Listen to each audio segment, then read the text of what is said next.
Now on this channel we've had a lovely relationship with the Aston Villa faithful that love to tune into the analysis videos and the predictions and the forecasts and all that other stuff, and I've really enjoyed watching Aston Villa, this imagination that they've had around their club, their identity, what they can achieve under Monchi, Unai Emery and the ownership group they've got there has been really interesting to watch, and it's the sort of thing that I love seeing around world and European football, especially at the tippy top, the absolute elite level, which is the English Premier League at this point. But over the last few videos, it feels like I've maybe been, the messenger of doom, the bringer of bad news, as it were. And sadly, since we last spoke about Aston Villa, it has went from bad to worse. In the video today, we're going to be seeing what has actually transpired for Villa, and really what is the writing on the wall for them now. How good can this season be? And is all lost, or is there a chance they can still save the season and make it a historic one, a memorable one that they will never forget, that actually builds upon the success that they had last season? At any point in the video, if you do laugh, you learn, you like something or whatever, please like and subscribe to the channel for more content like this. I promise you'll like it. It's absolutely free to do, and once you hit that subscribe button or hit the like button, if you've not done that on our channel recently, it flashes all rainbow colours and sparkles up. It makes you feel good inside. It supports the content here at the channel, and again, I thank you in advance if you do. So get into the comment section, Villa fans, and let me know if I'm barking up the wrong tree, or are we now starting to read off the same page? Let me know. I'm always interested to catch the comment sections from the Villa fans. It is never boring.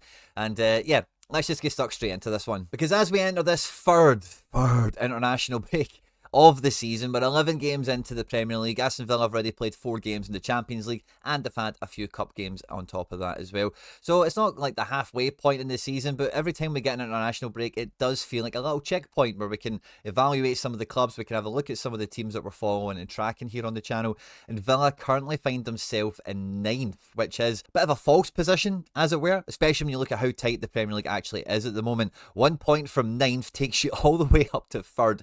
It is super tight, it is super congested, but the Villa faithful would have not imagined in their wildest dreams with how well they started this season, never mind how well they did last year, that at this juncture they would find themselves in 9th position with a 0 goal difference, net negative 0, with only 5 wins and 3 losses. It's been a bit of a tumultuous season so far. And the last time we'd looked at Aston Villa here on the channel was at the last international break, right after that 0-0 draw that they had with Man United, right after beating Bayern Munich in the Champions League. And the question I was posing to Villa fans at this stage was, are Villa the same, are they better than what they were last year? Are they scoring even just the same amount of goals as they were last year?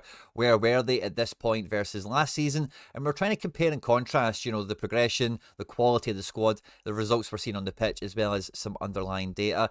And the main concern I had for Villa at this stage, and you can have a look back at it, yeah, young boys have scored 3, Everton 3-2 win off the bench from Duran, beat Wolves 3-1, 2 goals very, very late in that match. But outside of that earlier this season, they were really struggling to find the back of the net, to be that prolific Villa. Last year, they were scoring 3, 4s and 5s for fun regularly. It was very much a mainstay, a style, a clear part of their identity that Unai Emery had forged with this chess ball team that they had been kind of forging on with. But since that international break, they have beat Fulham by 3-1. And watching this Fulham match, I had to actually catch this one on Match of the Day, but watching this Fulham match, I thought, oh, Villa are going to turn the corner. They are actually about to kick into gear, because the thing I was kind of posing to you guys and to myself at this point is, Villa were untouchable. Yeah, they lost to Arsenal, but outside of that, beating everyone before them, not dropping any points, and not looking that convincing. It was going to be one of two things. They were either going to slow down and kind of regress a little bit, or they were just getting started and they had another couple of gears to go up where they might have actually, still, it's not done yet, could maybe get themselves into a better position than what they did last year. And seeing Emi Martinez save that penalty, which was one of the worst penalties I think I've ever seen.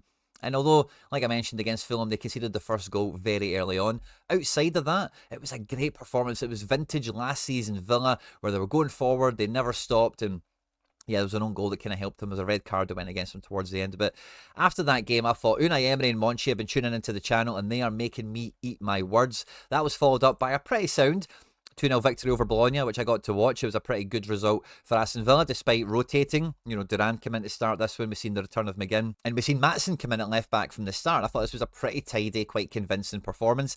And even the 1-1 draw that was followed up with Bournemouth isn't really that bad a result. Bournemouth have been pretty handy this year, quite dangerous. And, for a 1-1 draw at home after the Champions League hangover, you could probably forgive that and accept it as, a point. It is what it is. But again, the goal comes from the bench. Ross Barkley comes on at half-time for Onana, who, if memory serves me right, I think picked up a bit of a knock in that game. And then that's followed up by the worst run of results imaginable for Aston Villa, really, when it comes to the competitions that they're taking the most seriously. Now, this year, with no Football Manager 25 coming out, I was pretty disappointed, I must confess. But I found a new Football Manager game for me to get my teeth stuck into and play along throughout this year. It's called Meta Football League MFL. This is not a real Football Manager game where it's for current players and current clubs. It's for you to make your own club. All the players in it are, the way I like to think of them, is like regens from a normal Football Manager game once you've went 5, 6, 10 seasons into the future or whatever. All the competitions and all the leagues you compete in is for cash. You know, there's real money here up for grabs, and all the clubs and all the teams and all the rest of it are traded for real money and everything as well. And for all the players that you own, you actually become their agent, and if you can't use them and you can loan them out to other clubs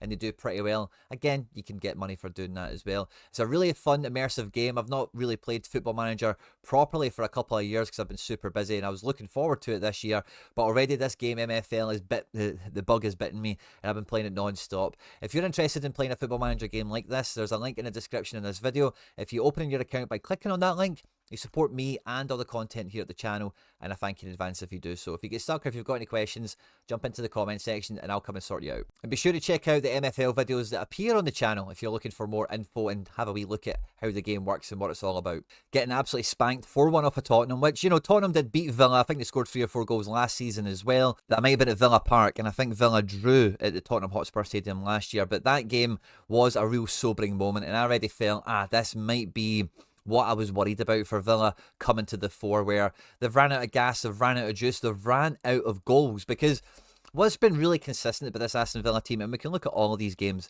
the back four, the goalkeeper, the engine room midfield is very consistent, and typically it always is under Unai Emery. Even last year, you can go and look at the players, and yeah, there was some injury that took some players in and out, some form, maybe pushed some other people into the starting lineup. But for the most part, that back 6 or 7 players has been quite consistent, and it's helped Villa keep their defensive strength, you know, for most of this season so far, intact. Where the problem for me has been, the last time we looked at Villa, and as we come back to look at them again, is their ability at chance creation. It feels like Morgan Rogers has become a bit of a one-man battering ram, where if he can't, you know, drive up the pitch and make something happen, then Villa really are looking for long diagonals from Tielemans. They're looking for Onana to grab the game by the scruff of the neck. They're looking for a mistake from an opponent. And, you know, Villa didn't need that many things to go their way, or for that many things to happen for them to get goals. Last year, they were able to play like Diaby and Bailey, or just play one of them. They had all sorts of midfielders to rotate into the different positions. And Watkins, although being the lone forward, was playing all the time, was getting those solid reps in, and he was hitting the back of the net. And against Tottenham, you really did feel the wheels come off in this game a little bit more, where really who's missing from this out of the full strength team, the best 11? Absolutely no one. And with the way Tottenham defend and the way that this game could have went, for me, this was a damning statement towards where Villa have regressed to this year. Followed up by a narrow 1-0 loss away to Club Brugge, which definitely takes a bit of the wind out of those Champions League sails, and it makes those 3 points you win against Bayern Munich mean a little bit less, sadly. And then followed up by that 2-0 loss away to Liverpool in a game that I actually thought, I did my prediction on the channel, I thought Aston Villa could have won this game 3-2. I thought the way Villa can line up, the way Liverpool do tend to line up, that Villa could have really suffocated the midfield, really controlled a bit more of the game, and just created a few more chances. I kind of got the prediction half right. Liverpool scored 2 goals. Villa, although did not turn up, did not do their bit.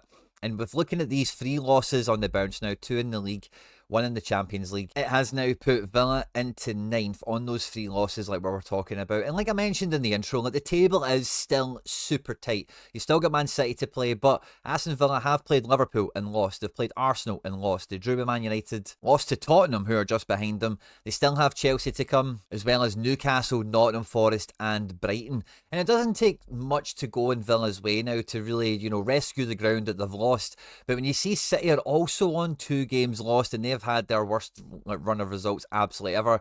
Of course, Liverpool are now stealing the march on the title. They are very much in pole position at the moment. But it still very much feels like opportunity lost for Aston Villa, because they were also sitting top of the Champions League after 3 games, undefeated, no goals conceded, all that good stuff. But after losing to Bruges, they conceded their first goal. It was only a 1-0 loss, you know, but they lose a little bit of ground here on that top 8 standing, and I'm pretty sure with the remaining Champions League games that they've got, they'll still fancy their chances to probably hang in there for that top 8. But it goes from bad to worse for Villa for me, sadly, because after we come out of this international break, there is no more international football until like February or March. This is, as Celtic manager Brendan Rodgers has called it, the ultra marathon section of the season, and Aston Villa fans are really going to feel that coming up. As soon as we come out of the international break, it's at home to Palace, at home to Juve, and then after those two games, it is a series, it is a gauntlet of 6-point matches for Aston Villa, where they could get themselves out of this doldrum of being in ninth and jetting themselves right back into the top 3. That's the position that I think the Villa should be looking at. They're away to Chelsea, at home to Brentford. Then when you look at Southampton, Leipzig, who can't win for love nor money in the Champions League, then sets you up in December for Forest, City, Newcastle and Brighton. And if Villa go back to that form that they had just before this little kind of misstep that they've had, this little wobble that they've had, then yeah, like I mentioned, they could maybe regain some of that lost ground and jetting themselves back up the table. But for me, I find it really hard to imagine that Villa are going to do this. If we look at the team composition and really where their goals come from, who are the key players, who are the main contributors at the moment, like I've already kind of alluded to, so much of it is on the shoulders of Morgan Rogers. Even John Duran coming off the bench has a lot of pressure on him now in every game, unless Villa are already clearly in the lead and winning. And really, like, Tielemans has really stepped up and done amazing. I think we can all see Onana has been a great purchase as well when he's fit and available. But there is a real distinct lack of X factor. There's a real distinct lack of, you know, cutting edge, match winning, game winning players that can just, no matter what the game is, no matter who the opponent is, grab the game by the scruff of the neck, give me the ball, get me on the edge of the box, get me into the back post, whatever it might be. And they've not really lost any players from last year, really outside of Moussa Diaby. But I even think that extra player, who, you know, Diaby has been replaced by Philogene essentially. And I know Douglas Luiz is left, but I don't think we really feel his absence in these results here at all. But without having that extra kind of X factor player in the squad, like Diaby kind of was in the position of being last season, it really does feel that Villa have lost a string to their bow. They've lost a little bit of their cutting edge, a little bit of their extra attack power. And I think this is going to be something that they need to wrestle with between now and the January window. But I do think in the January window, it will be a problem that they'll correct within, you know, whatever means they have with PSR, FFP, whatever we're calling it these days. Maybe it's a fancy kind of loan thing with an option to buy, one of those kind of moves. But the number one problem coming into this year was get some cover, get some rotation options for Watkins so that there's not just that over-reliance on him. But then when you lose Douglas Luiz, great replacement in Onana. When you lose Moussa Diaby, not really being replaced with the likes of Philogene. And yeah, I'm a huge fan of Ramsey and McGinn and all these other guys. Rodgers has stepped up in a big, big way, but they are definitely still missing something out of their squad. And I really do fear the worst for Villa, because if we look at how tight this table is, if they don't crack that nut and really start getting wins and not conceding goals again and all that kind of thing back on the board, they might get marooned in this sort of position, and they might find themselves, sadly, in that kind of Newcastle position of, you know, that first season of progression to go above and beyond expectations, qualify for the Champions League, really ruffle up the feathers of the league, and in that second season becomes a little bit of a consolidation effort. Try and keep into the same realm, try and compete in the Champions League, and then try and be extra busy in the transfer window to really level the squad up. And when you're doing all that plate spinning, I do think that Unai Emery and Monchi will come out of it for the better. But sadly, if this keeps up, we're not going to feel that until next season for the Villa. And I really do hope to see them in the Champions League again next season. I really do hope to see them in the top 5, top 6 positions in the Premier League. And, you know, when you look at the entire league and measure up Aston Villa versus the rest, yeah, naturally, they probably are going to end up around the top 6 or so, even if they don't find their glorious best selves again. But with how tight this league is, you would not rule it out that 2 or 3 teams could really be a surprise package that don't have midweek football, aren't going on mad cup runs, and could just get some distance, could get some daylight on Aston Villa and keep them at arm's distance for the remainder of the season. Because after we came out of that run of real 6-point matches, like we were just looking at there, all the way up until the 30th of December at home at Brighton, thereafter, there's still 2 Champions League games to go. There is no winter break. And yeah, Leicester and Everton are maybe kind of easier Premier League fixtures, but outside of that, there's nothing easy going on here. You know, you've got Arsenal away, Monaco away, West Ham, Celtic, Wolves, which is a bit of a derby for you guys, of course, Ipswich, who are no mugs,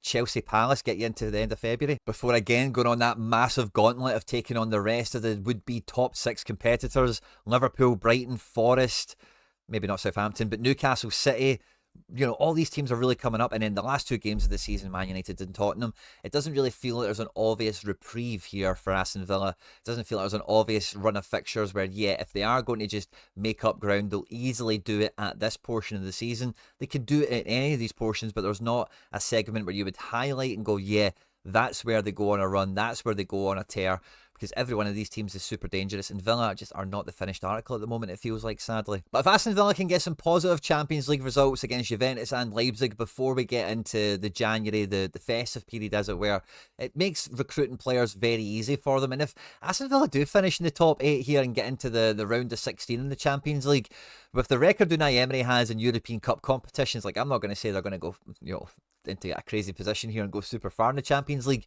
but you would not rule it out. You know, Emery has form for this. Villa are a very historic club. They've been there, seen it, done it before. The fans know what it's all about as well, and maybe that becomes the glimmer of hope, the silver lining that Villa hang on to for this season, is maybe they end up finishing in like 5th or 6th or something like that, which is definitely beneath the expectation levels I feel that the Villa fans have, although I don't think they would have expected coming into this year like, oh yeah, top 4 is nailed on, we're that good. But you do expect not to regress. I think you expect not to do what Newcastle did, because your transfer business has been so vibrant. There's been a lot of busy deals happening. There's been some good upgrades, some new additions coming in.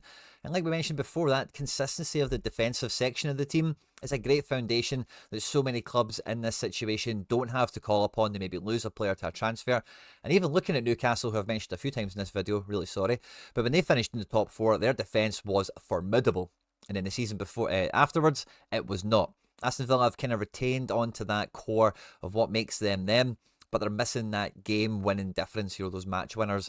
And I really do hope that all the positive potential outcomes that we've got here do happen, but the worries that I've had over the last couple of videos are properly crystallised now, and I'm kind of looking at Aston Villa now through the fingers on the couch when I'm watching for the results coming in, and I'm just hoping that they get their act together. Not that they're doing bad, but you know, they kick on again and they really start to show everyone what a good manager, a good sporting director, a coherent transfer policy and motivated players can go on and achieve. You don't need the superstars.